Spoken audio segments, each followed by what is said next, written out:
지금 여러분께서는 BBS 불교 방송 무명을 밝히고를 듣고 계십니다.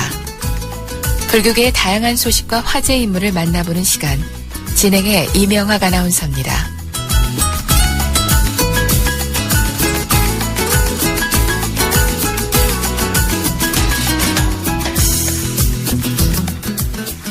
일상생활에서도 쉽게 접할 수 있는 다양한 수행과 명상법들 알려드리고요. 또 청취자분들의 궁금증도 함께 풀어드리는 시간이죠.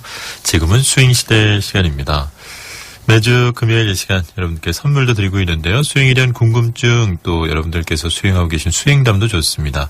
자세한 답변, 설명과 함께 추첨을 통해서 묘원법사님의 책 윗바사나 수행 문답집 와서 보라 책 선물도 보내드리겠습니다. 단문 50원, 장문 100원의 정보 이용료가 부과되는 샵 2842번 우물정자 누르시고 2842번 휴대전화 문자 메시지로 많은 참여 기대하겠습니다. 자, 오늘도 쉽고 바른 수행 또 명상법 전해주시기 위해서 사단법인 상좌불교 한국명상원의 원장이신 묘원법사님 모셨습니다. 안녕하십니까, 묘원법사님. 네, 안녕하세요. 예, 저희가 여러분들 문자 메시지 사연 서두에는 좀 풀어드리고 또 본 내용 들어가도록 하겠습니다. 오늘 첫 번째 사연은 3717번님께서 보내주신 내용인데요. 궁금한 게 있어서 문자 드리게 되네요. 저는 어렸을 적 할머니께서 초파일 전날 저를 데리고 절에서 주무시고 초파일을 맞이하곤 하셨습니다. 이제는 제가 어느덧 성장을 해서 홀로 서기를 해 부처님 전에 갔는데 너무 많은 눈물을 흘렸습니다. 항상 제 마음속에 부처님이 계시다고 자부하는데 절에는 자주 가지 못하고 먼저 집안일이 먼저입니다. 그런데 이렇게 부처님을 찾아뵙는 걸 게을리해도 되는지요? 먼저 절에 가서 기도를 하고 와서 집안일을 하는 게 좋을지 궁금합니다. 아니면 가족을 위해 아늑한 집을 우선순위로 돌봐야 될지 이런 고민을 드려서 죄송합니다. 라고 보내주셨습니다. 저도 답변하기가 고민이네요. 네. 두 가지가 다 중요하지 않겠어요? 네, 어린 시절의 기억은 자신의 인격을 형성하는 데 매우 중요합니다. 네. 이런 자신의 경험을 살려 우리가 키우는 어린이들에게도 좋은 환경을 만들어 주어야 되겠어요. 부처님 전에서 눈물을 흘렸다는 것은 과거에 대한 기억일 수도 있고 또 진실과의 만남 때문일 수도 있습니다. 어쨌거나 이런 부처님을 가까이 할 수 있다는 것은 삶의 중요한 활력이 아닐 수가 없습니다. 네. 그래서 절에 가는 것도 필요하고 가족을 위해서 집안일을 돌보는 것도 함께 필요합니다. 절에 가는 것은 부처님의 가르침을 통해서 자신을 되돌아볼 수 있는 기회로 삼을 수 있기 때문에 꼭 필요합니다. 그리고 가족을 위해서 열심히 노력하는 것도 당연히 필요한 일입니다. 그러니까 두 가지 중에 하나를 선택하지 말고 적절하게 균형을 맞추도록 하는 것이 좋겠습니다. 제가자에게 가족의 행복을 떠난 부처님의 가르침은 없습니다. 그런데 중요한 것은 부처님의 가르침에 따라 살도록 노력하는 것입니다. 그래서 절에서나 집에서나 부처님의 가르침을 다 받아들여야 됩니다. 그러기 위해서는 절에 가시더라도 형식에 그치지 말고 부처님의 가르침이 무엇인지를 알아야 되겠어요. 네. 그래서 가르침을 위해서 어떻게 해야 하는지 우리가 알아야 되겠습니다. 그래서 먼저 부처님의 생애에 대한 책을 한번 읽어보세요. 불교의 많은 책 중에 부처님의 생애를 아는 것이 굉장히 좋은 가르침입니다. 그 속에 모든 교훈과 진리가 다 들어가 있어요. 그래서 자신도 가르침을 받고 이 가르침을 가족들에게도 전해줄 수 있도록 해야 합니다. 부처님의 가르침이라는 것이 한마디로 요약하면 있는 그대로 보는 것이에요. 네. 있는 그대로 보기 위해서는 먼저 자신의 몸과 마음을 알아차리는 수행을 해야 해요. 우리는 선입관을 가지고 보잖아요. 근데 그런 선입관 없이 중도적 관점에서 사물을 바르게 보아야 새로운 힘이 생겨서 괴로움에서 벗어날 수가 있습니다. 이것이 지혜로 보는 거예요. 네. 괴로움의 원인은 욕망입니다. 그래서 자신이 지나친 욕망으로 사는지 자기 자신의 몸과 마음을 알아차리는 것이 중요합니다. 이것이 부처님의 가르침을 받아들이는 중도입니다. 이렇게 사시기 바랍니다. 네. 적절하게 좀 균형을 맞추시는 게 좋을 것 같습니다. 계속해서 여러분들 또 문자 메시지 사연들 계속 소개해드리겠습니다. 7226번님이 보내주셨는데요. 묘원법사님, 명상을 하는 자세 가운데 결과부자와 반가부자의 차이점은 무엇인지요? 저는 결과부자는 너무나 힘들어 하는데 명상 시의 자세도 중요하겠지요? 라고 보내주셨네요. 네. 수행을 할 때 자세는 몸을 지탱하고서 마음을 알아차리는 것이 수행이기 때문에 중요한 의미를 갖습니다. 그래서 이런 질문이 쉽지가 않은데 조금 자세하게 설명드려도 괜찮을까요? 네. 네네. 명상을 할 때 가부좌의 자세는 어떤 것이 좋다고 정해진 것은 없습니다. 자신에게 맞는 자세가 좋습니다. 오래 수행을 한 사람들은 결과부자가 돼요. 근데 처음 수행하는 사람은 반가부자도 안 됩니다. 네. 그래서 가부좌는 억지로 하려고 해서는 안 돼요. 가부좌의 차이로 명상이 잘 되고 잘 되지 않는 것은 아닙니다. 오히려 부드럽지 못한 다리를 억지로 가부좌를 하려고 하면 통증으로 인해서 좌선을 못합니다. 아하. 이게 바람직하지 않겠죠. 네. 그래서 처음에 수행을 할 때의 자세는 가부좌를 하지 않고 평좌를 하는 것이 좋습니다. 우리들에게 평좌가 잘 안 알려졌는데 평좌가 무언가 하면은 다리를 포개지 않고 두 다리를 안쪽과 바깥쪽으로 가지런히 놓는 자세입니다. 이렇게 평좌를 하면은 다리가 눌리지 않아서 명상을 할 때 저리지가 않습니다. 평좌를 할 때는 한쪽 다리를 바짝 잡아당겨서 발 뒤꿈치가 다리 가랑이 사이에 딱 붙도록 해야 합니다. 그리고 나머지 밖에 쪽에 있는 다리는 포개지 않고 잡아당겨서 안쪽 다리 바깥쪽에 똑같이 놓도록 해야 합니다. 그리고 안쪽에 있는 다리의 엄지발가락이 바깥쪽에 있는 종아리 중앙에 딱 이렇게 붙도록 밀착을 시키면 좋습니다. 그러면 앉아있는 자세가 삼각형으로 단단하게 고정되어서 흔들림이 없습니다. 네. 기본 토대가 단단하면은 자세가 무너지지가 않습니다. 이렇게 자세를 취했을 때 몸이 딱딱한 사람은 바깥쪽에 있는 무릎이 바닥에 닿질 않고 떠 있습니다. 이런 때는 방석을 포개서 무릎을 받쳐주는 것이 좋습니다. 네. 그렇지 않으면은 다리가 떠 있으면은 이 다리의 무게로 인해서 가랑이의 뼈 근육이 굉장히 통증이 와요. 그래서 아파 수행을 못해요. 아하. 그러니까 그런 때는 떠 있는 무릎 쪽에 방석을 받쳐주면은 편안하게 수행을 하실 수가 있습니다. 그리고 앉아 있는 자세를 취한 뒤에 눈을 지그시 감아야 됩니다. 너무 꽉 감아서도 안 돼요.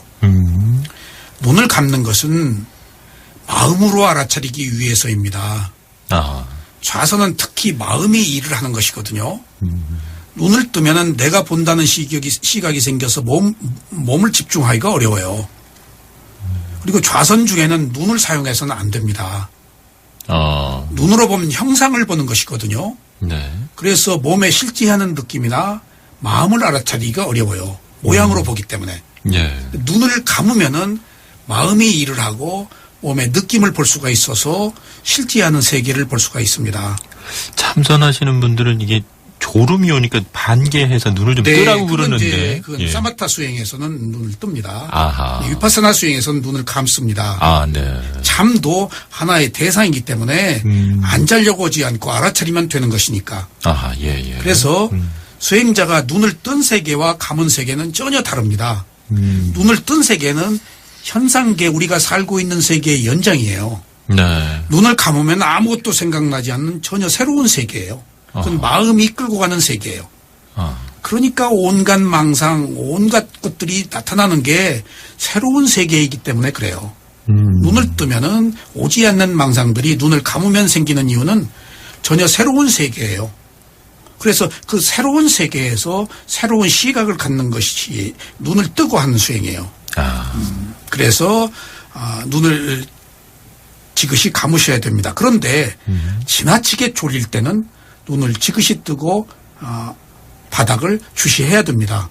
자버리면 끝이니까. 아, 예. 그러지 않고서는 눈을 지그시 감는 게 좋습니다. 그리고 턱은 약간 숙이는 게 좋아요. 턱을 약간 숙이는 것은 머리의 무게를 몸에 실어서 아프지 않도록 하기 위한 것이에요. 턱을 이렇게 들면요. 이 뒷덜미가 아파서 통증 때문에 굉장히 하기가 어려워요. 이렇게 당기면은 머리가 굉장히 무거운 거거든요. 이 무거운 머리의 무게를 몸에 실으면은 이 뒤 머리로 가는 근육이 이 경직되지 않아서 부드러워져요. 경직되면은 피가 통하지 않아서 두통이 와요. 머리가 아프거나 네. 턱을 들기 때문이에요. 그래서 통증이 생기지 않도록 턱을 약간 숙이면 좋습니다. 예. 그리고 허리를 바르게 펴십시오. 허리를 너무 곧곧하게 펴는 게 좋아서 자꾸 허리를 곧곧하게 펴라고 그러는데 통증이 생겨서 오히려 집중이 안 돼요. 자연스러운 게 좋습니다. 네. 그냥 약간 어쩔 수 없이 굽어진 허리는 그대로 두시고 그냥 너무 꼿꼿하게 펴려고 허리를 긴장시키면은 집중이 되지 않습니다. 네. 그리고 손은 무릎 위에 그냥 가볍게 놓으십시오. 무릎 끝에 놓으면은 집중이 됐을 때 떨어져요. 그러니까 약간 무릎 안쪽에다 놓으십시오. 그리고 좌선을 사용할 때 방석이 중요한데 예. 원래 방석은 그 절반을 접어서 엉덩이가 닿는 부분을 약간 높게 하면 좋습니다. 네. 그렇게 되면은 무릎이 바닥에 닿아요. 그리고 뼈가 아프질 않아요. 그런데 혹자들은 엉덩이를 2겹, 3겹으로 높이는 경우도 있어요. 그게 좋은 줄 알고. 네. 처음에는 상쾌해요. 근데 나중에 결정적으로 허리를 망칩니다. 그래서 많은 수행자들이 높이 앉는 받침을 높이 해가지고 허리를 다친 경우들을 제가 봤어요. 그래서 우리나라에서도 뒤에 많이 높이는 것이 잘 모르는데 오랫동안 수행을 해보니까 그것이 허리에게 결정적으로 무리를 주는 것이다라고 알게 됐습니다. 그래서 방석은 절반만 접으시고요. 네. 그리고 수행을 오래 한 사람들은 그냥 바닥에 앉아도 돼요. 접지 않고. 예, 그리고 예. 너무 폭신폭신한 바닥에 앉으면은 졸음이 오거나 안 좋습니다. 약간 딱딱한 게 좋아요. 네네. 네. 그렇게 주의하시면 되겠습니다. 예. 7226번님, 결과부자, 반가부자 어떤 게 좋을지 하셨는데, 말씀하신 것처럼 편한 자세가 중요한 거고, 서양 사람들 같은 경우 보면은 이렇게 의자에 앉아서 하는 경우들도 많고, 뭐, 일단. 저희 선원에서도 예. 의자에 앉거나 아프면 누워서 하거나 벽에 기대거나 팔을 뻗고 하라거나 네. 자세가 무슨 도가 있는 게 아니잖아요. 편안한 그렇습니다. 게 좋습니다. 네. 그런데 등에 기대거나 누우면 졸려서 그게 문제입니다. 예. 근데 우리는 행복한 줄 아셔야 돼요. 서양 사람들은 좌선할 때 앉는 자세 때문에 얼마나 사투를 벌리는지 몰라요. 눈물겨워 옆에서 보면은. 그냥 1시간 내내 온갖 그 고통을 겪고 그러다가 일어나고 네. 그 사람들은 입식 문화잖아요. 그렇죠. 그래서 우리는 상당 부분 그런 점에 있어서는 수행을 하도록 좋은 문화에서 태어난 것을 행복이라고 여기셔야 되겠습니다. 그렇습니다. 예. 자, 무명을 밝히고 매주 금요일 이 시간 배원 법사님 모시고 지금은 수행시대 시간으로 꾸며드리고 있습니다.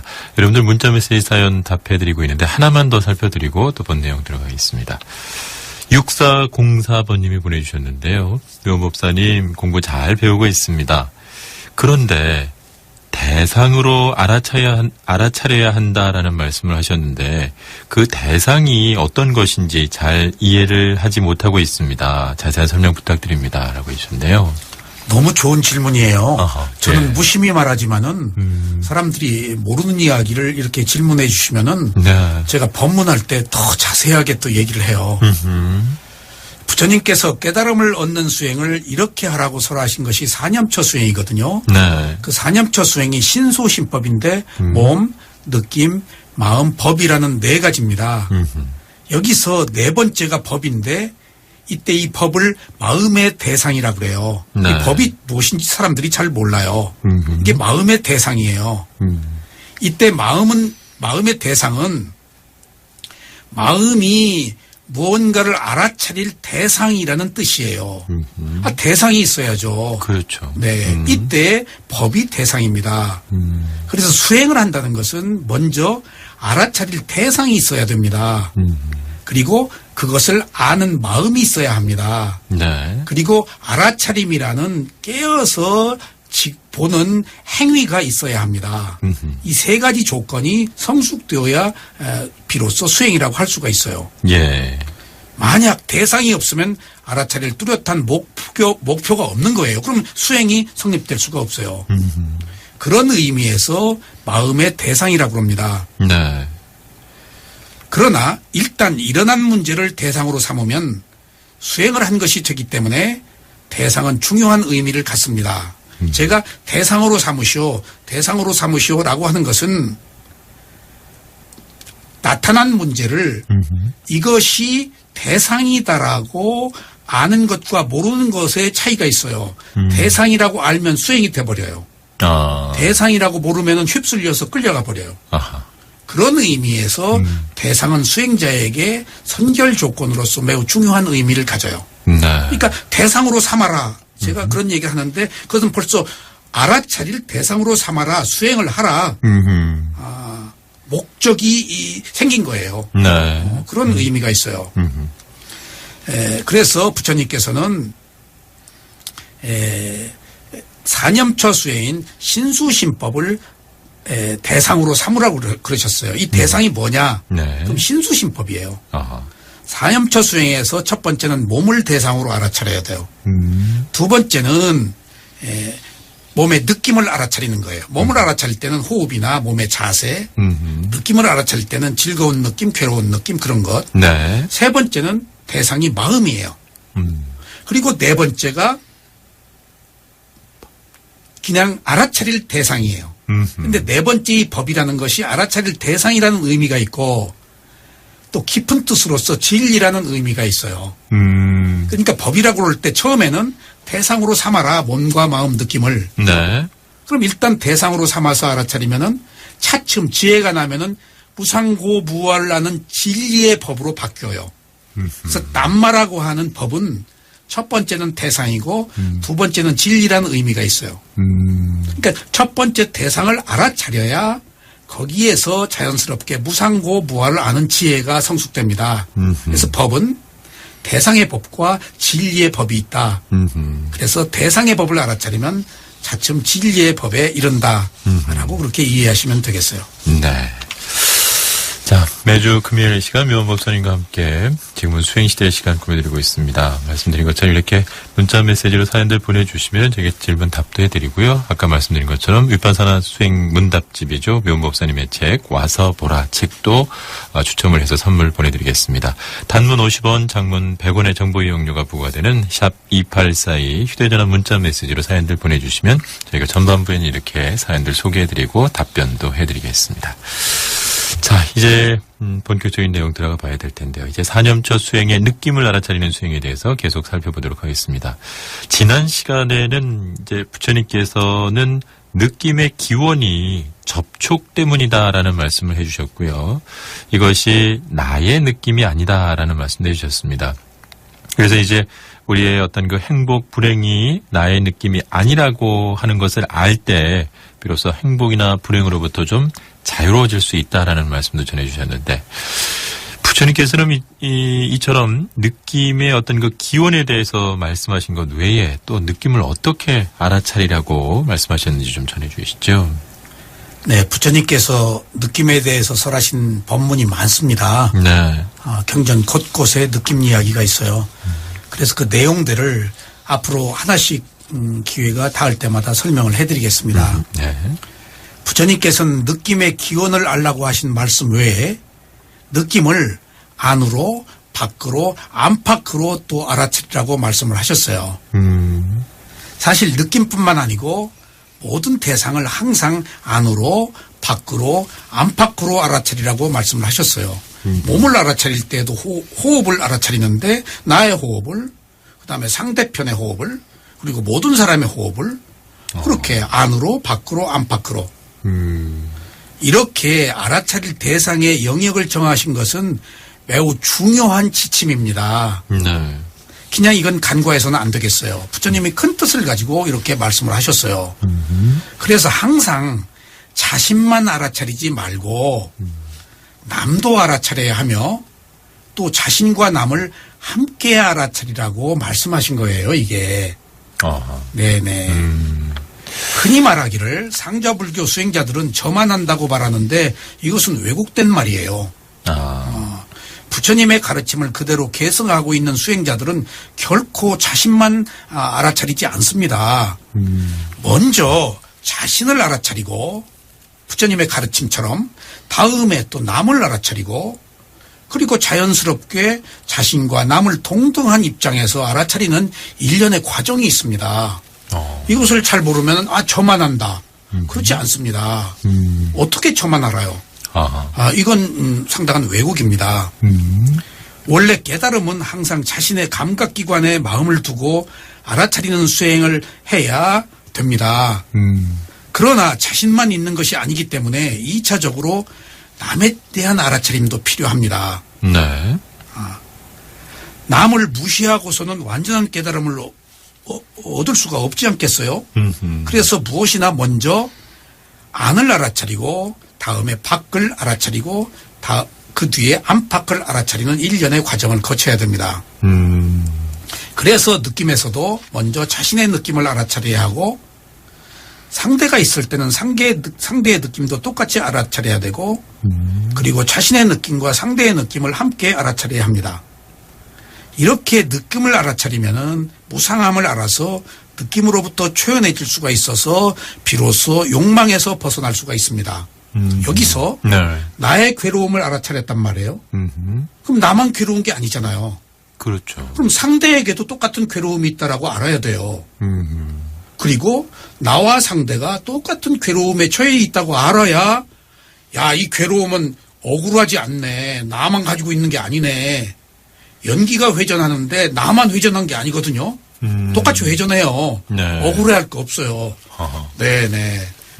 그러니까 그래서 비로소 피해의식을 안 느끼고 그게 모든 사람에게 공통된 것이니까 초연해질 수가 있어요. 그러니까 자기에게 함몰되면 못 벗어나요. 근데 전 인류적이다, 공통적이다 하면은 휩쓸려 가버린다고요. 이건 진리네 라고. 그래서 즐겁고 괴롭고 즐겁지도 괴롭지도 않은 세 가지 느낌은 내가 겪는 느낌이고 이와 똑같이 상대도 겪고 있으며 살아있는 모든 인류가 똑같이 겪고 있는 느낌입니다. 네. 그래서 느낌을 통해서 얻는 지혜는 모든 사람들에게 공통 분모에 해당돼요. 바로 여기서 느낌을 통해서 얻는 지혜가 보편타당성을 가진 궁극의 진리가 되는 것입니다. 똑같으니까. 공통의 문제니까. 그래서 안을 보고 밖을 보고 안팎을 보라고 하는 것은 동병상련을 느껴야죠. 그러면 자기가 혼자만 고통을 겪는 것이 아니라고 할 때 소외되지 않죠. 좀 든든하지 않겠어요? 남도 똑같이 괴롭다면은. 사실 내가 겪고 있는 문제는 상대도 겪고 있으며 똑같이 인류가 겪고 있는 것입니다. 우리가 사는 세상은 자신만 살고 있지 않기 때문에 더불어 살아야 합니다. 그러므로 내 문제를 해결했다고 해서 모든 문제가 해결된 것이 아닙니다. 그래서 우리를 둘러싸고 있는 세상 사람들의 문제도 함께 안고 가지 않을 수가 없습니다. 그래서 느낌을 알아차릴 때 나의 느낌과 상대의 느낌과 그리고 세상 사람들의 느낌을 모두 동일한 시각으로 알아야 됩니다. 통일하게 알려면은 안으로 밖으로 안팎으로. 그러면 어떤 지혜가 생겨요. 그래서 세상을 크게 보는 지혜가 생깁니다. 이때의 느낌은 나의 느낌이 아니므로 또 상대의 느낌도 아니에요. 이 세상 사람들의 느낌도 아니에요. 그러니까 나한테 누가 잘못했어요. 내가 괴로워요. 근데 보니까 괴로워하고 있는 것이 내 마음이 아니고 순간에 일어난 마음이에요. 그러니까 그 나를 괴롭힌 상대의 마음도 순간에 일어났다가 사라진 거예요. 그러니까 내가 스스로 느낌을 통해서 무상을 알면은 상대편에 대해서도 이해가 생긴다고요. 상대편도 자기 마음으로 한 게 아니다고요. 상대편도 자기 느낌이 아니에요. 일어나고 사라지는 거니까. 그래서 이렇게 할 때 느낌 그 자체만 있을 뿐입니다. 그래서 이것을 나의 느낌이 아니고 매 순간 일어나고 사라지기 때문에 우리가 흔히 말하는 실체가 없다라고 그러는 거예요. 그 실체가 없다는 것이 공이에요. 느낌을 통해서 나라는 자아가 없다는 것을 알아야 됩니다. 이렇게 알아야 느낌의 집착으로부터 우리가 비로소 자유로워질 수가 있어요. 이렇게 느낌이 자신이나 남에게 똑같이 적용될 때 나와 너가 없어진 단지 존재만 있어요. 이렇게 할 때 중도적인 시각이 생겨서 평등의 지혜가 납니다. 네. 이렇게 알아야 집착이 끊어진 열반을 성취할 수가 있습니다. 그렇습니다. 네네.